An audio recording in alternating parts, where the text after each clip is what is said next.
Okay. So I'm gonna record the homework just because I know this is kind of a tough skill. So I want you to be able to come back and watch it as you need to later. What I'm gonna start with is, did you get all of the period, amplitude, horizontal shift, all that fun stuff? Did you get that correct? Yes? Okay, awesome. That's half the battle. When I grade a problem like this on your test, which there won't be 20 graphs, there'll probably be 2 or 3. I'm gonna grade this part first. I'll take probably all the points off of here, and then I'm going to take whatever you have written here and see if your graph reflects it.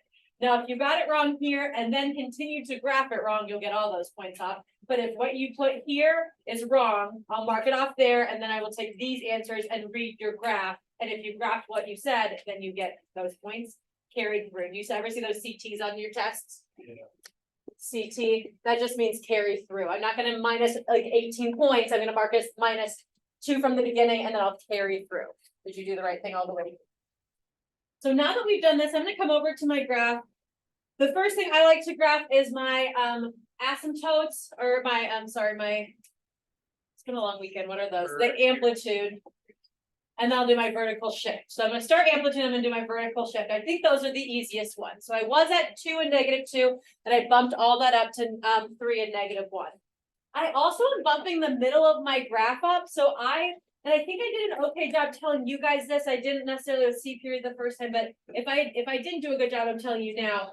I want to make sure that the middle of the graph is no longer on the x-axis. It's now up 1 unit as well. So that's why I have like a dotted line through 1. So I encourage you to draw those as well. The next easy thing I think it is to graph is your horizontal shift. So that's that root or pi over 3.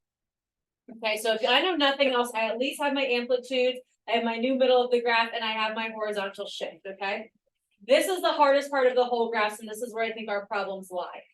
I have to figure out how far apart the tick marks are, and I know that there's a total of 1, 2, 3, 4, 5. It essentially splits the whole period into 4 smaller pieces, and so we take the period that we got, which was 4 pi, and we're going to divide it by 4. Okay, so 4 pi divided by 4 I have down here is just pi. So I'm going to take pi over 3 plus pi, and that's going to tell me what my next point is at.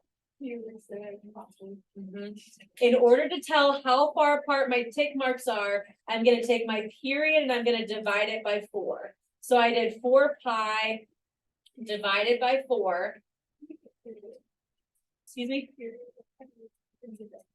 Period is 2 pi divided by b. And b is always the number between the trig function and x. So I did 2 pi divided by 1/2, and that gave me 4 pi. And I'm dividing that number by 4 in order to find out how far apart my tick marks are. And so they are pi units apart from each other. So now I'm going to add my horizontal shift, my pi over 3 plus pi, and that will tell me where my next point is at. Okay. So pi over 3 plus pi becomes like 1/3 plus 1, and 1 becomes the same thing as 3 over 3. And so 1/3 plus 3 over 3 gives you 4 over 3, or 4 pi over 3. Now remember, when we are looking to jump between each tick mark, we are adding pi each time, or if you want to think about it as 3 pi over 3 or 3 over 3, that's what we're doing to go from 4 to 7 to 10 to 13.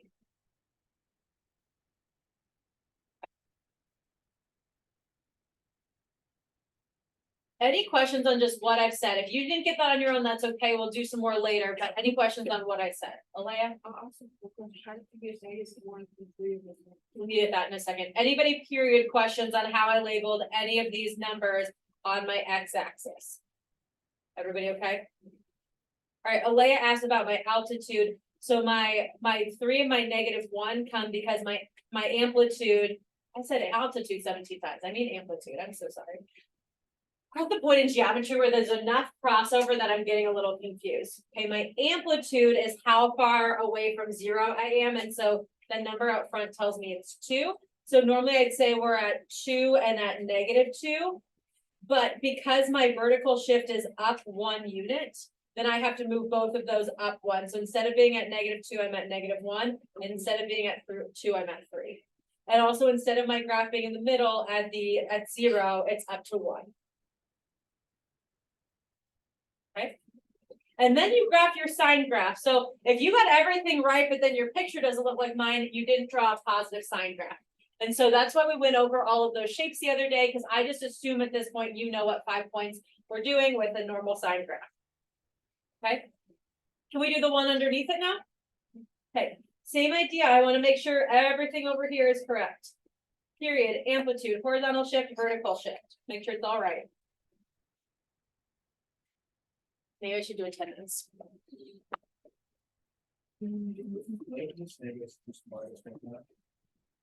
I'd rather you not write your amplitude as a negative number, because amplitude is a distance.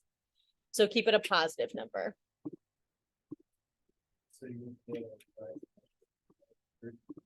Same with the left pi over. On that one, actually, I knew this is going to be annoying. On these two, I actually don't mind if they're minuses, because it's just asking the shift. So if you say my horizontal shift is negative pi over 3, that's the same thing to me as left. Same thing. Vertical shift and horizontal shift are a place on the graph, and -1 is a place on the graph. It's not a distance. Quinn? Even if the phase not So I taught this wrong, and then I retaught it to you guys. You're not distributing, we're just setting the parentheses equal to 0. So we just set the parentheses equal to 0, and then we solve from there. So if the number's on the outside, you still just set the parentheses equal to 0. If the number's on the inside, then we have to divide by it. And so that was my fault for teaching you wrong earlier, but hopefully we're fixing it now. Let me.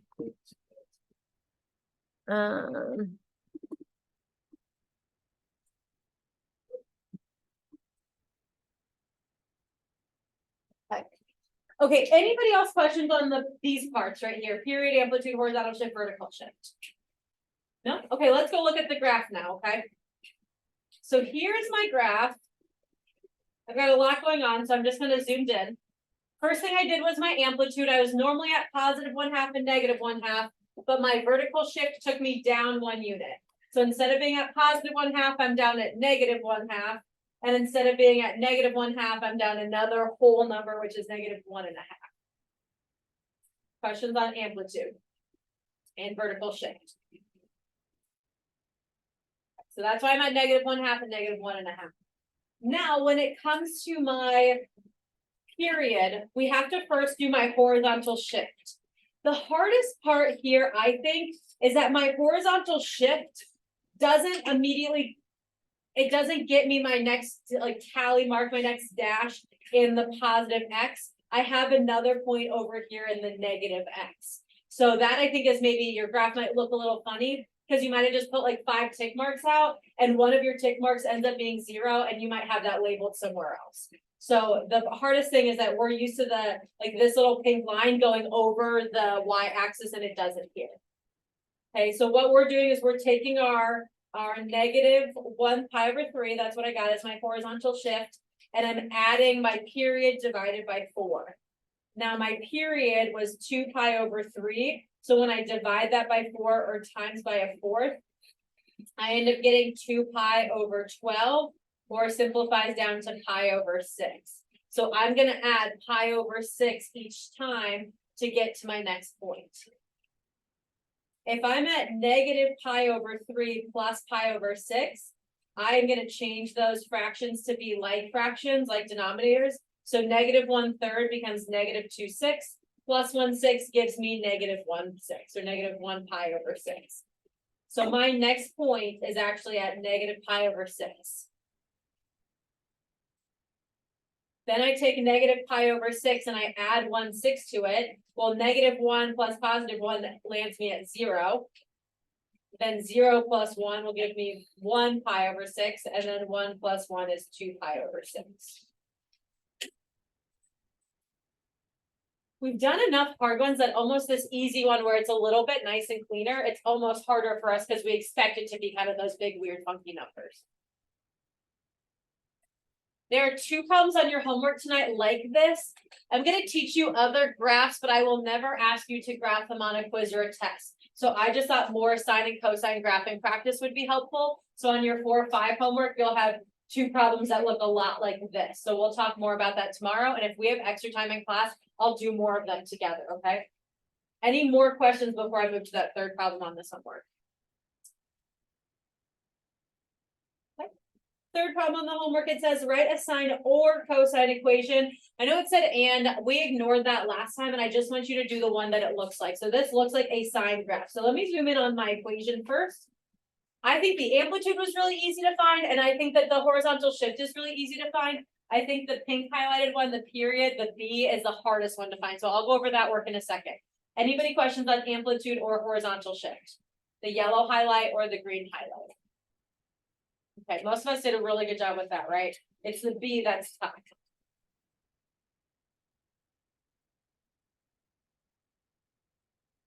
Okay, remember the B helps us determine our period.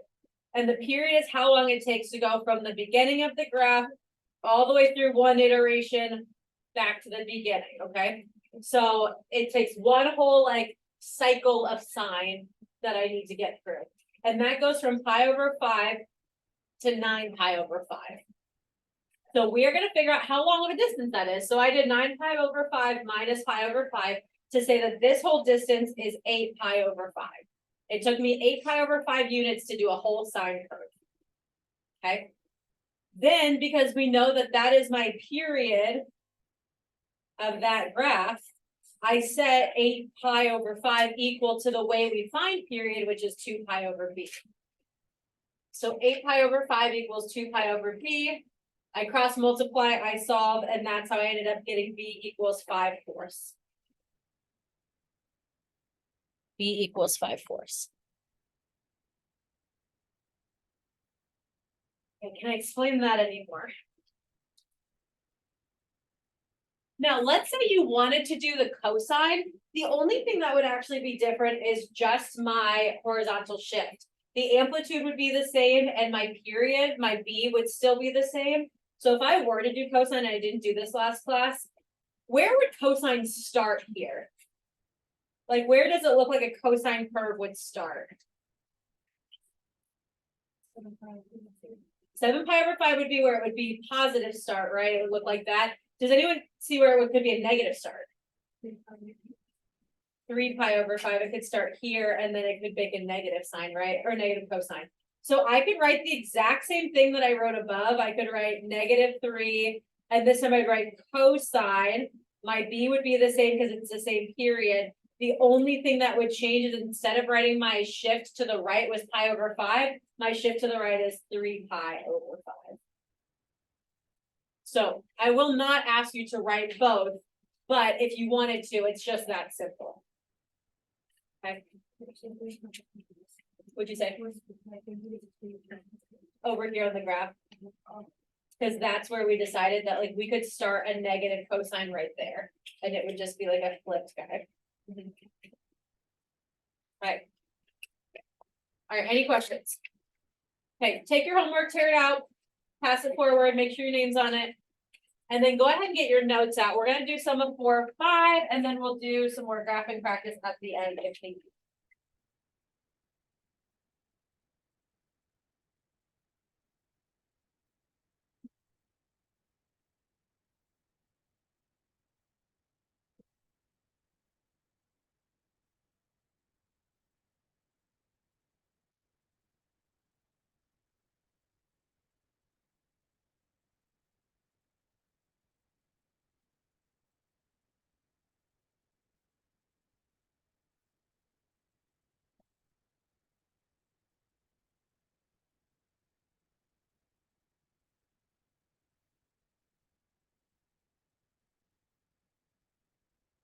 And let's actually start, we're gonna do some unit circle and calculator stuff. I'm gonna just kind of go a little backwards.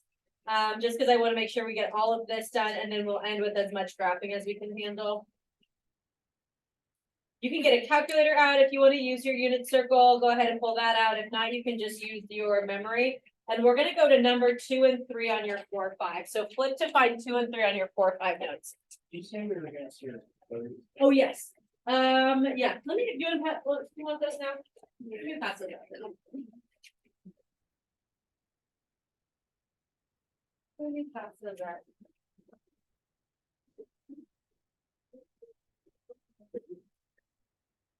I'll pass in the other homework I have for you. Oh, I've got 2 sets of quizzes for you. Oh, no, only one. Yeah, only. All right, take a second. If you need a unit circle and calculator, get that while I pass out your guys' quizzes.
In general, I'm pretty pleased with these quizzes.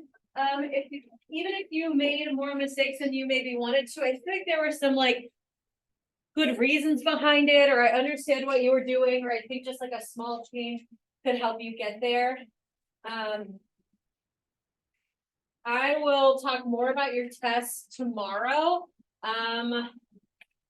But I will tell you that the unit circle stuff is more stuff that I need for the next test. And so somebody asked me last class, they're like, well, if on this test, will we get a blank unit circle? If I need you to know unit circle stuff, yes, you can have a blank unit circle. But I took most of that stuff off and put it on the next test, which will come up pretty quick. It's at the end of February.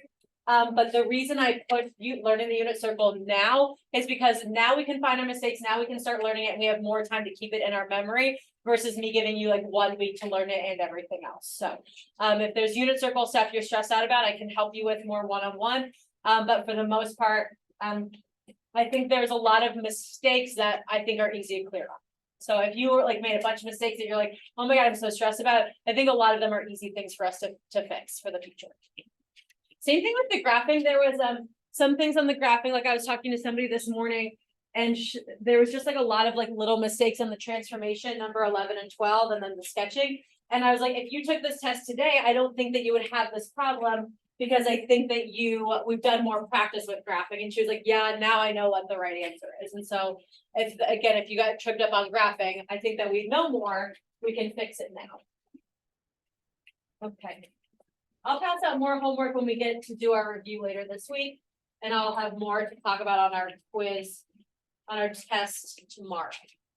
I will tell you what we're learning right now is not on the test either, but I did it with C period, so I want to do it with you guys as well. And also I think it just helps us kind of get the unit circle stuff figured out. So we are essentially going backwards. If we look at number 2 and number 3, they say tan x, secant x, cotangent x. We're finding our answer in angles, and I want our angles to be in radians, so between 0 and 2 pi. Yes. The simpler test is just. I'm going to tell you more tomorrow. I'll tell you more tomorrow. But I will tell you right now, this won't be on it. Okay, and let's actually look at letter C first on number 2. It says tan of x equals 1. Okay, and we've actually done this problem. It was on your homework the other day. Tan of x equals 1. What angle has a tangent of 1? Okay, let's break it apart even further. Tangent is what in terms of x and y? y over x. And so I'm asking myself, which part of the unit circle has a y divided by x that's gonna give me 1? Does anybody know exactly which angle that will be? 45, very good. Now, it does want us in radians. What's the radian of 45? Pi over 4, very good. Now, there should be one other place on the unit circle where the tangent is positive, because we know all students take calculus. And so right now we have the answer that's in quadrant 1. What other quadrant will I have a positive tangent? In the third, in the T quadrant. And what's my 45-degree angle in that quadrant? We add to from 180, so it would be 225. And does anybody know or think they know or look at their unit circle, what is that in radians? 5 pi over 4. I will tell you a little trick for this. When you're in the third quadrant, we're adding from 180, you're adding from pi. So we're gonna be 1 more, the numerator will be 1 more than the denominator. So if you go look at your unit circle, the 30-degree angle 210 should be 7 pi over 6, right? The 45-degree angle 225 will be 5 pi over 4, and then the 60-degree angle 240 should be 4 pi over 3, right? So all of them are just 1 more than where we were. Where'd you get to? Isn't that the angle? And Yeah, like. it's a 45-degree angle in the third quadrant. So we're looking in quadrant 1 and 3. And I want the 45-degree angle in quadrant 3. Okay. All right, let's go backwards and do the other ones. I just thought that was the easiest one to kind of get our brains going. Okay, now we're gonna do cotangent. Can you remind me what's cotangent in terms of x and y? X over y, good. So we want whatever our x over y to be -√3. Does anyone know what my coordinate point would be if we want our x divided by our y to be -√3? It would be 60. I disagree. It'd be 30. Because my point at 30 is √3 over 2, comma 1/2. And so I need to do √3 over 2 divided by 1/2, or √3 over 2 times the reciprocal in order to get a √3 on top and nothing in the denominator. However, I need it to be negative. So what quadrant should it be in? Quadrant 2, and where else? 4, good. So what's my 30-degree angle in quadrant 2? 150. And what would that be as radians? Good. You wanna know the hint for that one? In the second quadrant, since we're a little bit less than 1 whole, we're a little bit less than 180, the denominator is the bigger number and the numerator is 1 less than the denominator. So the 30-degree angle in quadrant 2 is 5 pi over 6. Same thing for the 45-degree in that quadrant, that's 135. It should be 3 pi over 4, because 3 is 1 less than 4. Same thing for 60. It should be 2 pi over 3, because 2 is 1 less than 3. Little hint. All right, let's do the fourth quadrant one. What's my fourth quadrant? That's a 30-degree angle. 330. Now that one's a little bit harder. Second quadrant was 1 less. Third quadrant was 1 more than the denominator. The fourth quadrant is 2 times the denominator minus 1. So in this case, my denominator is 6. So minus 2 times that is 12, minus 1 is 11. So 330 is the same thing as 11 pi over 6. Just a little hint if anyone was looking for an easier way to memorize it. They're also like all prime numbers. Say again. If they're all prime numbers, which one? Yeah, that could be it. There's a lot of little patterns that you can find. Whatever sticks in your brain works the best. I'm just trying to tell you all the ones I know, so hopefully something sticks. All right, and then let's go back one more. Secant. Secant is 1 over what trig function? What's the reciprocal? 1 over x, it's cosine. So it's 1 over cosine, and so it's 1 over x. You also could think of the secant as just 1 over cosine, and so if I made it a normal cosine, if I switched my fraction on the left side, I can switch my fraction on the right side, and so cosine would just equal 1/2. where does cosine or my x just equal 1/2? 60, good. And I don't even care what my y value is, I know it's a 60-degree angle. What's my radian for 60? Good, and then where else would cosine be positive? Quadrant 1 and quadrant 4. And what would my 60-degree angle in quadrant 4 be? 300. And again, if I use the same logic, it's the bottom, the denominator times 2 minus 1, so 2 times 3 is 6 minus 1 is 5 pi over 3.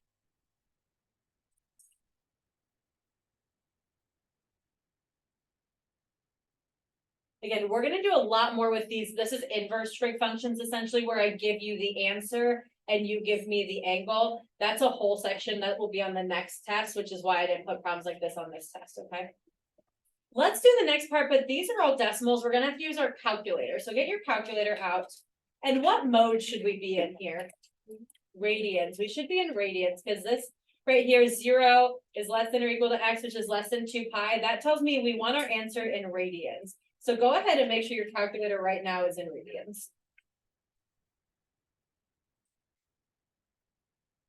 And I click on mode and I make sure that radians is the one highlighted. Okay. So now in this one, I don't have like a place on the unit circle to go and be like, okay, where would my tangent be? 1.75. I got to put in the calculator. How do I put this into the calculator? Remember how I do this? I say x equals Is it like to -1. We call it inverse of tangent or tan to the -1, or sometimes we even say second tan, because that's the button you press in your calculator. We're gonna press second tangent, and that gives me tan to the -1 of 1.75.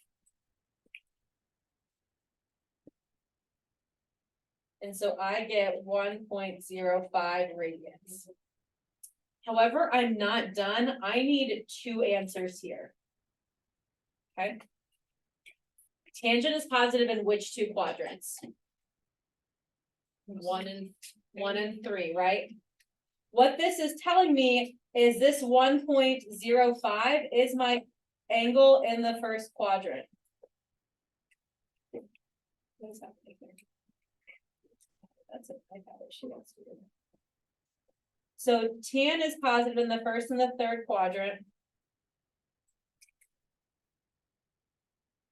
And so I have this angle right here that is 1.05 radians. Now, my last class got a little bent out of shape. They're like, how do you know that that's there? Well, one reason is I know tangent is positive in the first quadrant. So whatever answer I get from the calculator, that has to be my first quadrant answer. Okay. The other thing I could do is we know that we're in radians. So I think we just don't have an idea of like, where's pi over 2, where's pi? We know pi is about 3.14. So I know that that's less than 3.14. Do you think that's about less than half of 3.14? 3.14 divided by 2 is about 1.57. And I could even do actual pi divided by 2, and that's about 1.57. So any number that I get that's less than that 1.57 is somewhere in quadrant 1. You guys okay with that? Okay, now my next question is, how do we figure out what my angle is in the third quadrant? Anyone have any ideas? You're on the right track, but it's not subtract. We're gonna add this number, because this is the same, it's the reference angle is right here. And we're gonna add it to 180 or to pi, because we went all the way to pi, and then we want 1.05 more. So we're gonna do pi plus 1.05. And I'm literally just gonna put that in the calculator. Pi plus 1.05. And I get 4.19. So since I want it in the third quadrant, I'm gonna add to pi because I want a little bit more than pi. I want 1.05 more than pi. Okay, we got 2 more other examples that will probably not be in the third quadrant, so we can kind of see other ways that we can think about this. Okay, anybody immediate questions? Okay. Let's go to the next one. This one says cosecant of x equals 7/3. Now, I wish I could do second cosecant, but there's no button for that. Cosecant is the reciprocal, it's the opposite of what? Sine. Sine, good. So 1/sine equals 7/3. And just like we did on the last step, I don't want 1/sine, I just want normal sine. Sine is y, but there's no 7/3s on our paper. That would be awesome, but we don't have a 7/3 to look for. I can rewrite 1/sine as just sine, and that's gonna not equal 7/3, it's gonna equal 3/7, good. Now I'm ready to do my calculator. Now I can do x equals the inverse sine or sine to the -1 of 3 divided by 7. And I'm still in radians, so my answer is gonna be in radians. So second sine 3 divided by 7. And I get 0.44.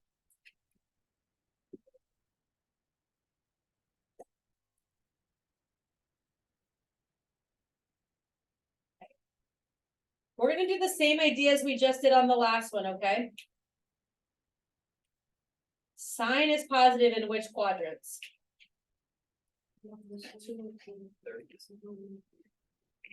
1 and 2. 1 and 2. So we have our first quadrant angle. 1, I know it's less than 1.57, which we decided was the 90-degree mark. And B, that's what they have to tell us. I'm gonna assume it's in the first quadrant. How do I find what my angle is in the second quadrant? I'm not gonna add. We're gonna minus it from pi because we want a little bit less than pi. In the second quadrant, it's a little bit less than pi, so we're gonna do pi minus 0.44.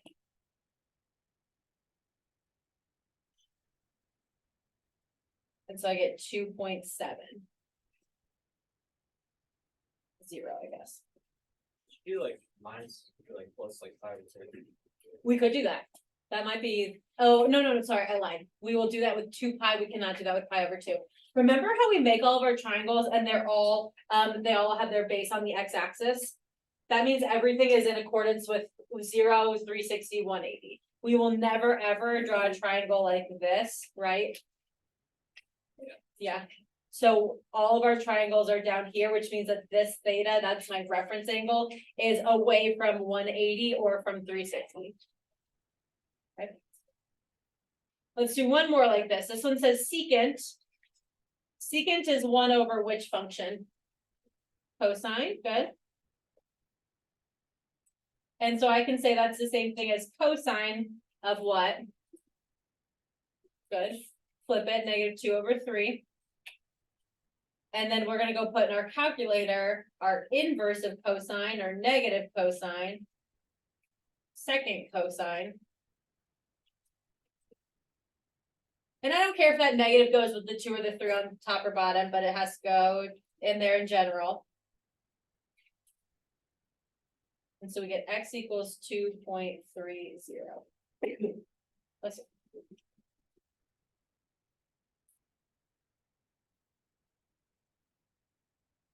Okay. Just like before, we've got 2 answers here. This time cosine is negative. What quadrants is cosine negative in? Second and third, very good. Second and third.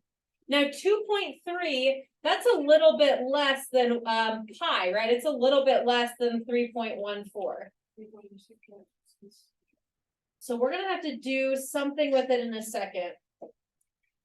What this is telling us is that 2.3 is this whole angle right here. Not my little reference angle between pi and the line, it's this big angle right here. How do I find out what my little reference angle is? Subtract it from 3.14 or subtract it from pi. So I want to know what my little reference angle is because I'm going to have to use that in my third quadrant to add that to 3.14. but I don't wanna add 2.3 to 3.14, because I don't wanna go this much around, I just wanna go a tiny bit. So I'm gonna start by doing pi minus 2.30. And then you get 8. And we get 0.84. And so how do I find my answer for the third quadrant? Good, we're gonna do pi plus 0.84, the number we just found. 3.98.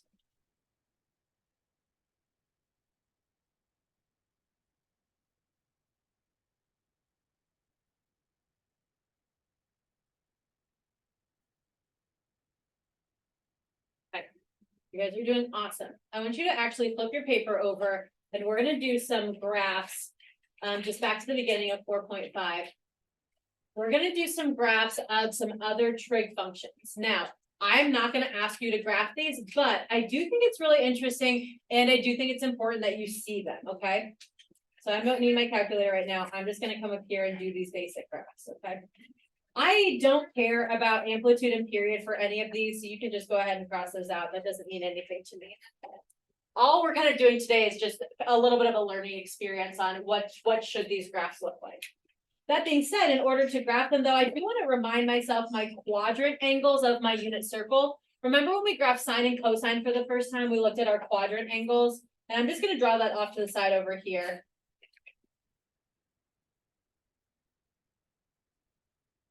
We've got 0, pi over 2, pi, 3 pi over 2, and 2 pi. And remember my point at 0 is 1, 0. My point at pi over 2 is what? 0, 1. My point at pi is -1, 0. And my point at 3 pi over 2 is 0, -1. Remember when we first learned sine and cosine, I made us practice, and we're like, cosine is your x. And sine is our y. So we looked at those as we graphed. We're gonna do the same thing here, but we're gonna start with tangent. Can you remind me what tangent is in terms of x and y? Y over x. Okay, so as we graph tangent, we're gonna think about y over x, and we're gonna graph all the way to 2 pi of it. So I've got 2 pi, pi over 2, 3 pi over 2. And so we're gonna look at all those quadrant numbers, okay? So if I look at 0, at 0, I'm gonna do y divided by x. 0 divided by 1 is what? 0. 0 divided by 1 is just 0. What about at 90? Our y is 1 and our x is 0. What's 1 divided by 0? Undefined. Do you know how I mark undefined on my graph? A little asymptote. Down on my page. Little vertical asymptote, undefined. All right, what about pi? What's my tangent at pi? 0. Are we doing okay? Am I moving too fast? You okay? How do you find it? You just flip it. I just do y over x, and so 0 over -1 is just 0. Okay. Now on 3 pi over 2, we're gonna do y over x -1 over 0, and that's again undefined, and that's another vertical asymptote. So now that we've done a couple of these, we kind of know, okay, 0 vertical asymptote, 0 vertical asymptote. What's my answer gonna be at 2 pi? 0. Okay. Now at this point, you're probably like, I don't even know what to do now. That's okay. What we're gonna do now is think about, is tangent positive or negative in these quadrants, okay? Between 0 and pi over 2, is tangent positive or negative? Positive. So I'm gonna have a graph that is positive. It's gonna go upwards towards that vertical asymptote forever and forever. What about in the second quadrant between pi over 2 and pi? What's tangent there? Negative. Negative. So it is going downwards forever and forever. What about in quadrant 3 between pi and 3 pi over 2? What's tangent? Positive. And then in my fourth quadrant, tangent is negative. And honestly, I could keep doing this forever and forever. I could have a little tail come out that way. I've got another asymptote. I've got another section over here. Like it goes on and on forever. It looks like a bunch of little cubic graphs, doesn't it? Have you seen this on like an SAT or something in the past, maybe? Somebody in C period was like, oh, I've seen this before. This is a tangent graph. So the only reason I show this to you is so that you have seen that it's a tangent graph so that you can recognize it in the future. Okay. Now we're gonna do the exact same thing with cotangent. What's my difference though between tangent and cotangent? It's x over y. So cotangent now is x over y. Okay, so let's label my graph again. Pi over 2, pi, 3 pi over 2, 2 pi. And now I'm going to think about my quadrant angles again. What's my cotangent at 0? This time we're doing x over y, so we're doing 1 over 0. What's that going to be? Undefined. This time I'm going to have an asymptote through 0. What about at pi over 2? What's my cotangent there? 1. Good. So, or not 1, sorry. 0 divided by 1 is 0. It's going to go through the axis. What about at pi? What's my cotangent there? Undefined.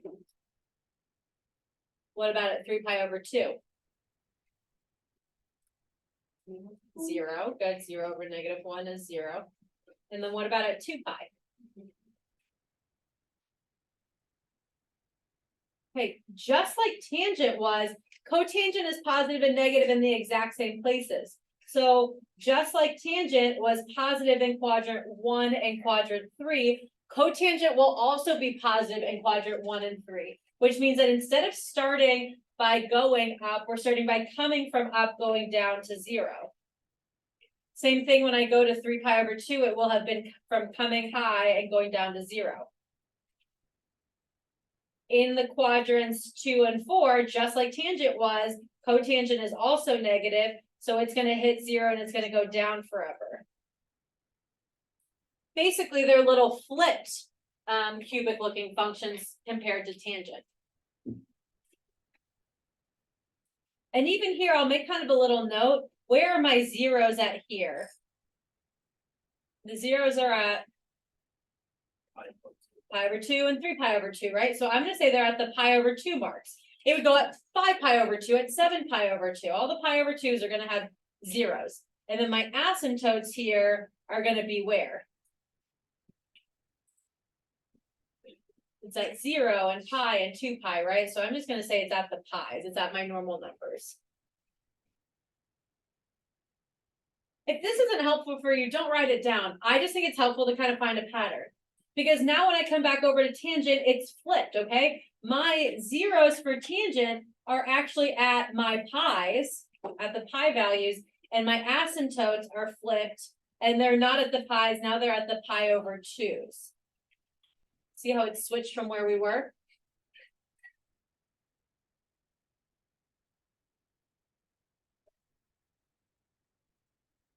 Now I'm going to do secant and cosecant, and they come from sine and cosine. So we have to remind ourselves how the sine and cosine graphs look. I feel like I'm losing you guys still with me?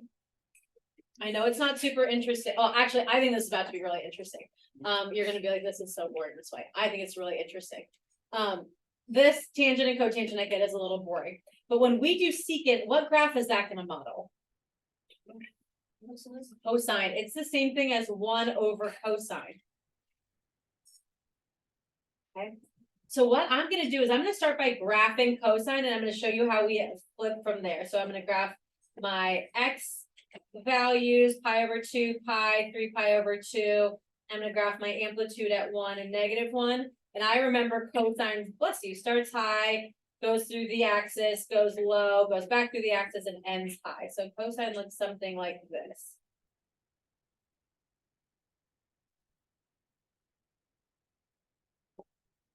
Okay.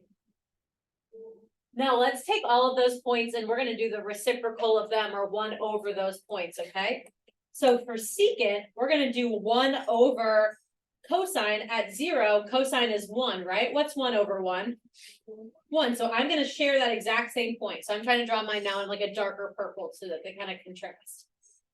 Okay, the next point is 0, pi over 2, it goes through 0, what's 1 over 0? Undefined, what do I draw when I do undefined? I'm gonna draw that asymptote. Now at pi, my point is -1, what's 1 over -1? -1, so it shares a point again. What about at 3 pi over 2? My cosine is 0, so what would my secant be? 1 over 0. What's 1 over 0? Undefined, another asymptote. And then my last point's at 1, so that again shares a point. Again, you're probably like, we've got 3 points and some asymptotes, I'm not really sure what to do after this. It's mirroring all these numbers, so it's going to essentially draw upside down of what I have. Inside the 2 asymptotes I basically have a parabola. What I'm gonna draw is an upside down parabola that's mirrored because all of those points are 1 over those numbers. Same thing above, I'm gonna have little parabolas. And this goes on and on forever. And if I were to only draw secant, I would erase my cosine graph and it's just little parabola, little parabola, little parabola, little parabola. They keep flipping. Okay. This time my asymptotes are just like tangent above us. My asymptotes are at the pi over 2's. That's why I put tangent on top of this because they have the same asymptotes. We're gonna do the same thing with cosecant. Are you ready to see what happens there? Go ahead and draw your sign just like I drew cosine to start here.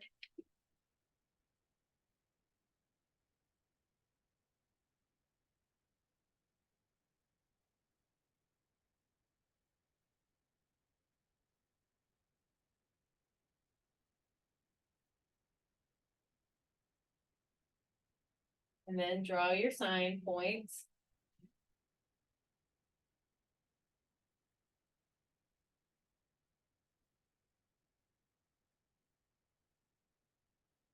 And now it's the exact same thing as what we were just doing.